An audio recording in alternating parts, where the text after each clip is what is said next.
ఒక ఊళ్ళో ఒక గొర్రెల కాపరి ఉండేవాడు. అతడు రోజు ఉదయాన్నే మరికొంతమంది గొర్రెల కాపర్లతో కలిసి పక్కనే ఉన్న కొండ మీదకి గొర్రెలను మేపడానికి తీసుకెళ్లేవాడు. ఒకరోజు ఆ గొర్రెల కాపరి కొడుకు, నాన్న, నేను మీతో పాటు వస్తాను, నన్ను కూడా తీసుకెళ్ళండి అని అంటాడు.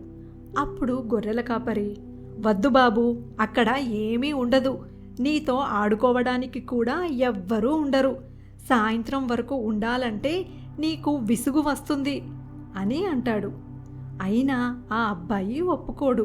తండ్రి ఎంత నచ్చ చెప్పాలని చూసినా కూడా వినకుండా మొండిగా తండ్రితో తీసుకెళ్ళమని అంటాడు. చేసేది లేక చివరకు గొర్రెల కాపరి తన కొడుకుని తీసుకొని గొర్రెలను మేపడానికి కొండ మీదకు వెళ్తాడు. కొండలు, గడ్డి, చెట్లు, చుట్టూ గొర్రెలు చూసిన ఆ బాబుకి చాలా సంతోషంగా అనిపిస్తుంది. కొంచెంసేపు చుట్టూ చూస్తూ చక్కగా ఆడుకుంటాడు. మధ్యాహ్నం అయ్యేసరికి ఒంటరిగా ఆడుకొని విసుగు వస్తుంది. చుట్టూ చూస్తే తన తండ్రి మిగతా గొర్రెల కాపర్లతో కలిసి కొంచెం దూరంలో ఉంటాడు. ఒక ఆలోచన వచ్చిన బాబు, నాన్నా పులి, నాన్నా పులి అని అరుస్తాడు.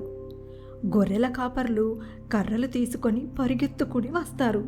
తీరా చూసేసరికి అక్కడ ఏమీ ఉండదు. అందరూ తిరిగి వెళ్ళిపోతారు.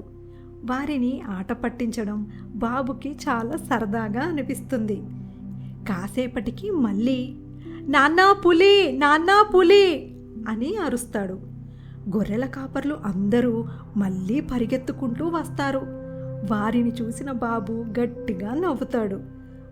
బాబు కావాలనే వారిని ఆట పట్టిస్తున్నాడని అర్థమైన వారు ఇంకోసారి ఇలా చెయ్యకూడదని కోపంగా తిట్టి వెళ్ళిపోతారు. వారి కోపాన్ని చూసి భయపడిన బాబు మళ్ళీ అలా చేయకూడదు అనుకుని మౌనంగా కూర్చుంటాడు. ఇంతలో నిజంగానే పులి వస్తుంది. పులిని చూసి భయపడిన బాబు, నాన్నా పులి, నాన్నా పులి అని అరుస్తాడు. బాబు మళ్ళీ తమను ఆట పట్టించడానికి కావాలనే అరుస్తున్నాడని అనుకొని బాబు తండ్రితో సహా ఎవ్వరూ పట్టించుకోరు. భయపడిన బాబు పక్కనే ఉన్న చెట్టు ఎక్కి కూర్చుంటాడు. పులి ఒక గొర్రెపిల్లను చంపి తినేసి వెళ్ళిపోతుంది.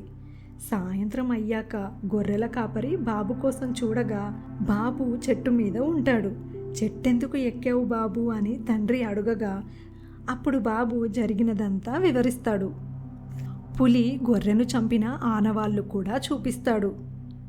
మీరెవ్వరూ రాకపోయేసరికి చాలా భయపడ్డాను నాన్న అని ఏడుస్తాడు బాబు.